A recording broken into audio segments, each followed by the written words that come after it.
বাজারে চড়া দামে বিক্রি হচ্ছে ডিম ও মুরগি। ডজন প্রতি ডিম বিক্রি হচ্ছে 150 থেকে 160 টাকা এবং ব্রয়লার মুরগি বিক্রি হচ্ছে 190 থেকে 210 টাকা। এত কিছুর পরেও লোকসান গুনছেন খামারিরা গুনছেন লোকসান, ভোক্তাদের নাভিশ্বাস। এত কিছুর পরে তবে টাকা যাচ্ছে কার পকেটে, সে প্রশ্নের উত্তর আজকে খুঁজবো।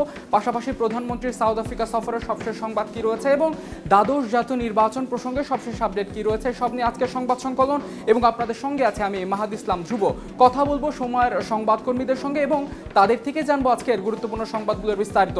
শুরুতে আপনাদের নিয়ে যাচ্ছি বিজনেস ডেস্কে। ভোক্তার ভোগান্তি, খামারের লোকসান, টাকা যাচ্ছে কার পকেটে, সে উত্তর খুঁজতে চলে এসেছি বিজনেস ডেস্কে এবং আমার সঙ্গে রয়েছেন রিপোর্টার মহির মারুফ। আপনাকে স্বাগত। প্রথমে আপনার কাছে জানতে চাচ্ছি, হঠাৎ করেই যেন বাজারে দ্রব্যমূল্যের ঊর্ধ্বগতি লক্ষ্য করা যায়, এর পেছনে আসলে কলকাঠি কারা নাড়াচ্ছে? ওয়েল ধ্রুব, আসলে এটা হঠাৎ করে না। আমরা দেখতে পাচ্ছি যে গত বছর থেকে এবছর আগস্ট মাস পর্যন্ত কোনো না কোনো পণ্যের দাম বেড়ে যাচ্ছে। সেটা হতে পারে পেঁয়াজ, হতে পারে মরিচ, এবং বর্তমানে যেটি নিয়ে সবচেয়ে বেশি আমরা কথা বলছি সেটা হচ্ছে ডিম এবং মুরগির মাংসের দাম নিয়ে। আমরা জানি যে গত সপ্তাহেও মুরগির মাংসের দাম বৃদ্ধি পেয়ে আসলে ডজন প্রতি 170 টাকা পর্যন্ত হয়েছিল। সেটি হয়তো এই সপ্তাহে কমে এসে 150 থেকে 160 টাকা হলেও সেটি সাধারণ যারা হচ্ছে নিম্নবিত্ত বা নিম্ন মধ্যবিত্ত তাদের নাগালের বাইরে। এখন যদি আমরা এর উত্তরটা আসলে খোঁজার চেষ্টা করি যে আসলে কাদের কারণে এই যে মুরগি বা হচ্ছে ডিমের যে দামটি বৃদ্ধি পাচ্ছে, সের মূল কারণটি আসলে আজকে পোলট্রি ফার্মার্স অ্যাসোসিয়েশন হচ্ছে, যারা হচ্ছে আপনার পোলট্রি শিল্পের প্রান্তিক খামারি, তাদের যে সংগঠনটি, তারা কয়েকটি কথা জানালো আমাদেরকে যে মূলত কর্পোরেট কোম্পানিগুলো যখন পোলট্রির এই জায়গাটিতে আসলে আধিপত্য বিরাজ করছে, সেখানে এসে এক ধরনের খুব পাওয়ারফুল সিন্ডিকেট ক্রিয়েট হচ্ছে এবং এই সিন্ডিকেটের হাত ধরে ডিমের দাম বলি আমরা বা মুরগির দাম বলি, সেটি অনেকাংশে বৃদ্ধি পাচ্ছে। আপনি বলছিলেন খামারিরাও আসলে লোকসানে আছে এবং ভোক্তাদের তো নাভিশ্বাস বটেই, তাহলে টাকাটা যাচ্ছে আসলে কার পকেটে?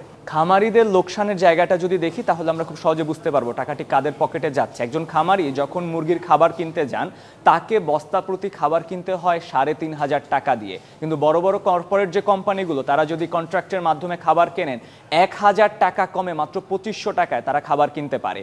এভাবে অর্থাৎ ফিড অ্যাসোসিয়েশন যদি বলি, ব্রিডার্স অ্যাসোসিয়েশন যদি বলি, এই সকল অ্যাসোসিয়েশনকে কেন্দ্র করে বড় বড় সিন্ডিকেট গড়ে উঠছে, যে সকল সিন্ডিকেট আসলে কর্পোরেট হাউসগুলো চালাচ্ছে। এবং মূল টাকাটা এখানে না মধ্যস্বত্বভোগী নিচ্ছে না খামারি নিচ্ছে, মূল টাকাটা পাচ্ছে অনেক বড় কর্পোরেট হাউস যেগুলো, সেগুলো। এবং সেখানে খামারিরা একটি বড় আশঙ্কার কথা তারা জানিয়েছেন যে সম্প্রতি একটি আইন সংশোধন হওয়ার কথা রয়েছে, প্রাণী সম্পদ আইন 2008, সেটি সংশোধন হয়ে বলা হচ্ছে যে একদিনের যে মুরগির বাচ্চা, সেটি আর আমদানি করা যাবে না, আমদানি নিষিদ্ধ করা হবে। এখন এখানে যদি ধ্রুব আমরা খেয়াল করি, এই আমদানিটি যদি করা না যায় তাহলে সব থেকে বড় বিপদে পড়বে কিন্তু প্রান্তিক খামারিরা। কেননা এই কর্পোরেট কোম্পানিগুলো মুরগির বাচ্চার যে সিন্ডিকেট, সেই সিন্ডিকেট ক্রিয়েট করলে সেখানে ডিমের উপরে প্রভাব পড়বে, সেখানে মাংসের উপরে প্রভাব পড়বে, পুরো পোলট্রির উপরে প্রভাব পড়বে, ভোক্তা বিপদে পড়বে, প্রান্তিক খামারি লোকসানে পড়বে। অর্থাৎ এখান থেকে আমরা সহজে বুঝতে পারছি টাকা যাচ্ছে বড় ব্যবসায়ী অর্থাৎ কর্পোরেট হাউসগুলোর পকেটে। মারুফ, এ পর্যায়ে আপনার কাছে জানতে চাচ্ছি, প্রধানমন্ত্রী সাউথ আফ্রিকায় ব্রিক্স সম্মেলনে যোগ দিয়েছেন এবং এই সম্মেলন থেকে আসলে আমাদের অর্জনটা কি হতে পারে, আমি এই বিষয়ে আপনার কাছে জানতে চাচ্ছি। সম্মেলন থেকে আসলে আমাদের সবচেয়ে বড় অর্জনের একটি প্রত্যাশা আমরা করেছিলাম জুন মাসের দিকে, যে বাংলাদেশ হয়তো ব্রিক্সের সদস্য হতে পারে। এবং আপনি জানেন যে 23টিরও বেশি দেশ অফিসিয়ালি ব্রিক্সের সদস্য হতে চায় এবং 40টিরও বেশি দেশ আসলে তারা বিভিন্নভাবে আগ্রহ প্রকাশ করেছে ব্রিক্সের সদস্য হওয়ার জন্য।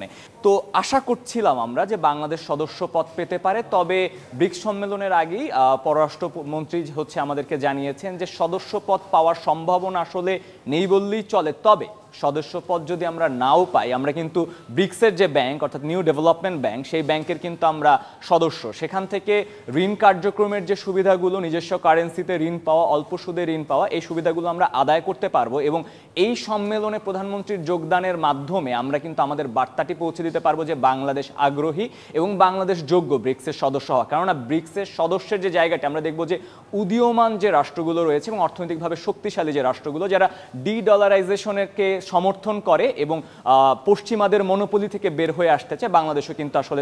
আমি একটু আপনার কাছে জানতে চাচ্ছি, যদি ব্রিক্সের সদস্যপদ বাংলাদেশ পেত, তবে বাংলাদেশে আসলে সুবিধাটা কি হতো বা অর্জনটা কি হতো? এই সুবিধাটা যদি আমরা সরাসরি দেখতে যাই, আমাদেরকে এলডিসি গ্রাজুয়েশনের দিকে তাকাতে হবে। 2026 সালে বাংলাদেশ যদি এলডিসি গ্রাজুয়েশন শেষ হয়ে যায়, আমরা অনেকগুলো সুবিধা পাবো না। যেমন আমরা অল্প সুদে ঋণ পাবো না, আমরা হচ্ছে জিএসপি সুবিধা পাবো না। এখন এই সুবিধাটা যদি আমাদের নিতে হয় আমাদের কি করতে হবে? দ্বিপাক্ষিক চুক্তির যে জায়গা বা বহুপাক্ষিক চুক্তির জায়গাগুলো বৃদ্ধি করতে হবে। এখন যে সকল দেশ উন্নত দেশ তারা কিন্তু বড় বড় সংগঠনের সঙ্গে যুক্ত, হয় G20-র সাথে যুক্ত অথবা G7-এর সাথে যুক্ত, বা হচ্ছে নিরাপত্তার জায়গা থেকে কোয়াডের সাথে অনেকে যুক্ত আছে। ব্রিক্স বাংলাদেশের জন্য অনেক বড় একটা প্ল্যাটফর্ম হতো। বহুপাক্ষিক যে বাণিজ্যের একটি চুক্তি বা বাণিজ্যের একটা সম্ভাবনা, এটি ব্রিক্সের মাধ্যমে সফল হওয়া যেত। অভিন্ন মুদ্রায় বাণিজ্য করা এবং ডলারের উপর চাপ কমিয়ে আনা, এটি ব্রিক্সের মাধ্যমে আসলে সম্ভব হতো।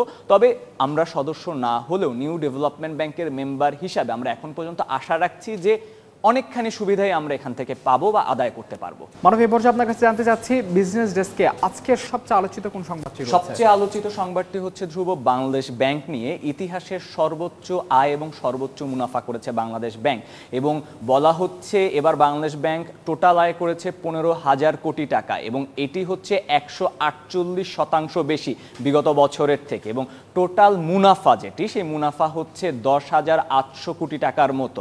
এবং সেখান থেকে মূল যে মুনাফাটি এসেছে বা মূল যে আয়টি এসেছে সেটি এসেছে বৈদেশিক যে রিজার্ভ, সেই রিজার্ভকে বিনিয়োগ করার মাধ্যমে। আরেকটি বড় আয় এসেছে সরকারি ঋণের সুদ থেকে এবং বাণিজ্যিক ব্যাংকের ঋণের সুদ থেকে। এটি আসলে সব থেকে বড় আলোচিত খবর, এটা একটি আমাদের জন্য স্বস্তিরও বিষয়। মারুফ, অসংখ্য ধন্যবাদ আপনাকে। ধ্রুব, আপনাকে ধন্যবাদ। দর্শক, মারুফ জানাচ্ছিলেন বিজনেস ডেস্কের কাছে আজকে কি কি ঘটনাবহুল সংবাদ রয়েছে। এই সংবাদগুলোর বিস্তারিত কিন্তু আপনারা পেয়ে যাবেন সময়নিউজ.tv এই পোর্টালটিতে। এ পর্যায়ে আমরা চলে যাব সেন্ট্রাল ডেস্কে এবং সেখান থেকে জানবো সেন্ট্রাল ডেস্কের কাছে আজকে কি কি আলোচিত সংবাদ রয়েছে। দর্শক, সেন্ট্রাল ডেস্কের খবরাখবর জানাতে এ পর্যায়ে আমার সঙ্গে রয়েছেন senior sub editor Taher Toton. Toton, আপনাকে স্বাগত। প্রথমে আপনার কাছে জানতে চাচ্ছি, প্রধানমন্ত্রী শেখ হাসিনা কিন্তু সাউথ আফ্রিকা সফরে রয়েছেন, তার সফর প্রসঙ্গে সবশেষ খবরাখবর কি রয়েছে? প্রধানমন্ত্রী ব্রিক্স সম্মেলনে যোগদানের জন্য গতকাল দেশ ছেড়েছেন, এবং আজ তিনি সেখানে জোহানেসবার্গে দক্ষিণ আফ্রিকার যে ব্যবসায়ীরা রয়েছেন তাদের সঙ্গে উনি একটি সম্মেলনে যোগদান করেন, এবং তিনি আহ্বান জানান দক্ষিণ আফ্রিকার ব্যবসায়ীদের বাংলাদেশে বিনিয়োগের জন্য, এবং উনি আশাবাদ ব্যক্ত করেন যে সেখানে যে অবস্থানরত বাংলাদেশিরা রয়েছেন তাদের হাত দিয়ে যৌথ বিনিয়োগ বাংলাদেশে আসবে এবং বড় ধরনের বিনিয়োগ আসবে। পাশাপাশি তিনি দূত সম্মেলনে আজকে অংশ নিয়েছেন, এবং সেখানে তিনি বলেছেন বাংলাদেশের যে বর্তমানের অগ্রগতি এবং উন্নতি সেটি সম্ভব হয়েছে টানা দায়িত্ব পালনের, একটি সরকারের টানা দায়িত্ব পালনের কারণে, এবং এই ধারা যাতে অব্যাহত থাকে সেজন্য সবার তিনি সহায়তা কামনা করেছেন। তরুণ, এই পর্যায়ে আপনার কাছে জানতে চাচ্ছি, দ্বাদশ জাতীয় নির্বাচন আসছে এবং নির্বাচনকে নিয়ে কিন্তু আজকে ইসির অতিরিক্ত সচিব তিনি সাংবাদিকদের সঙ্গে কথা বলেছেন, কি জানিয়েছেন তিনি? ইসির সঙ্গে নির্বাচন কমিশনের সঙ্গে পর্যবেক্ষক, বিদেশি যারা পর্যবেক্ষক বাংলাদেশে আসবে নির্বাচন পর্যবেক্ষণে, তারা কিভাবে আসতে পারে এবং সেই বিষয়ে একটি গাইডলাইন কিংবা সুপারিশমালা তৈরির জন্য আজকে 4টি মন্ত্রণালয়ের সঙ্গে ইসি বৈঠক করে। সেখানে রাজস্ব বোর্ডও ছিল, মন্ত্রণালয়গুলোর মধ্যে ছিল পররাষ্ট্র, স্বরাষ্ট্র, আইন এবং তথ্য ও সম্প্রচার মন্ত্রণালয়।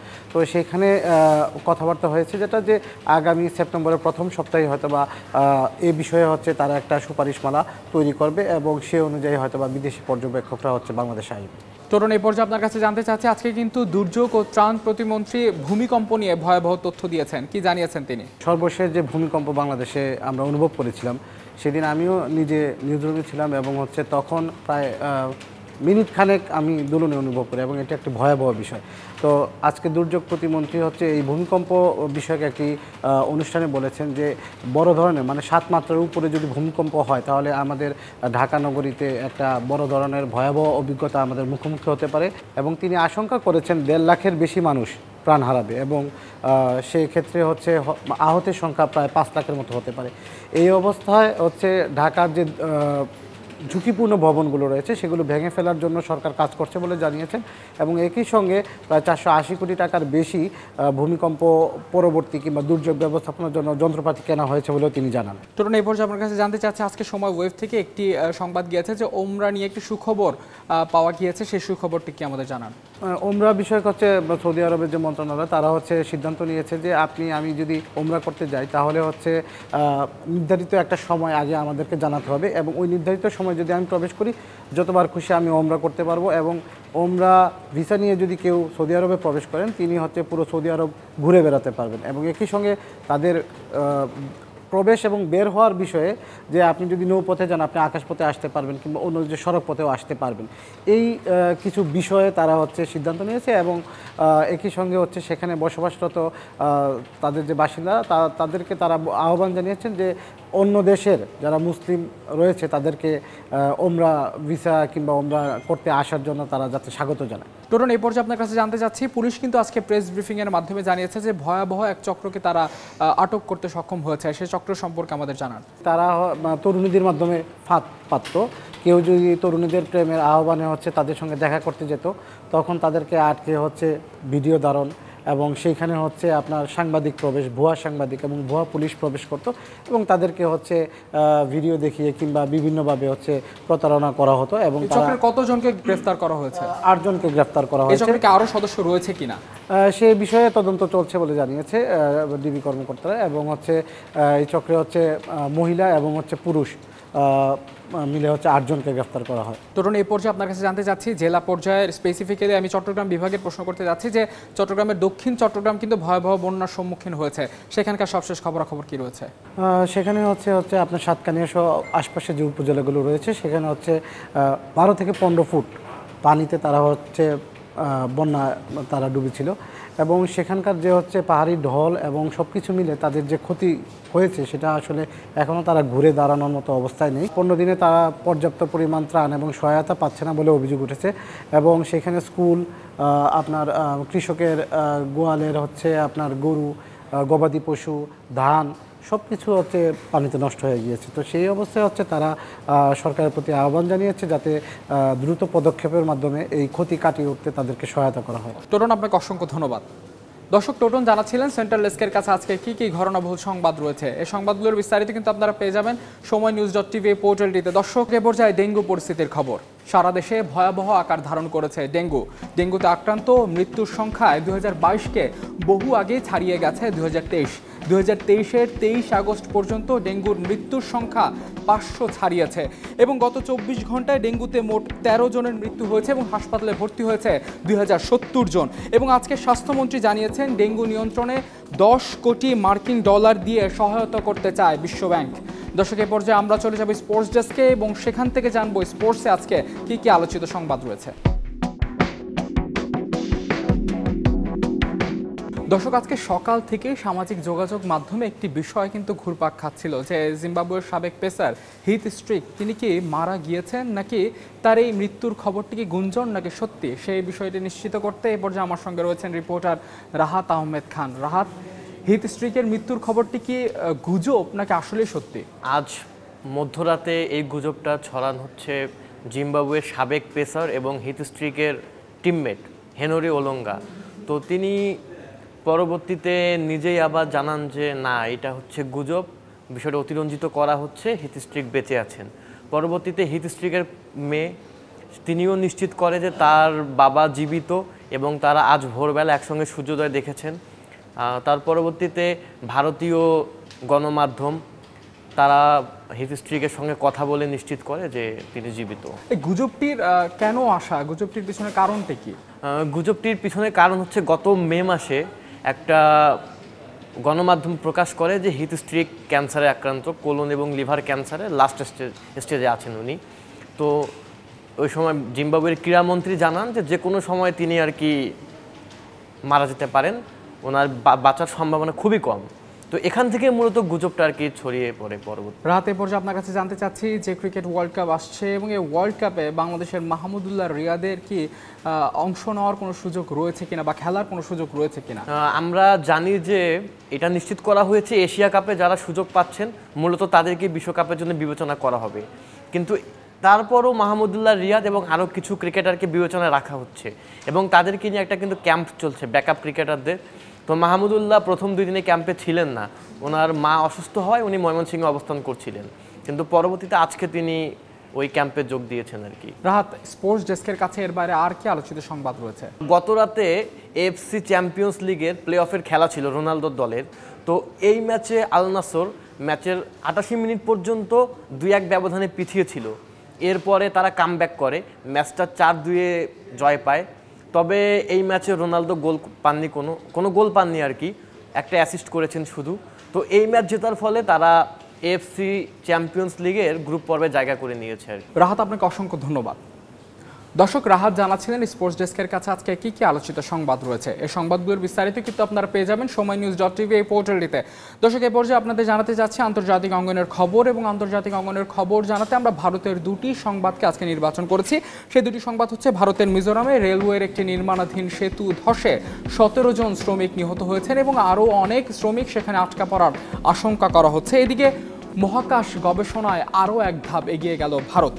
চাঁদে সফলভাবে অবতরণ করেছে ভারতের মহাকাশযান চন্দ্রযান-3। এর মধ্য দিয়ে বিশ্বের চতুর্থ দেশ হিসেবে ইতিহাস গড়েছে ভারত। সেই ইতিহাস গড়ার সংবাদ জানিয়ে শেষ করছে সংবাদ সংকলনের আজকের পর্ব। প্রতিদিন প্রতি মুহূর্তের সংবাদ সবার আগে পেতে চোখ রাখুন সময় টেলিভিশন। আগামীকাল আবার আসছে, সে পর্যন্ত সঙ্গে থাকুন সময়।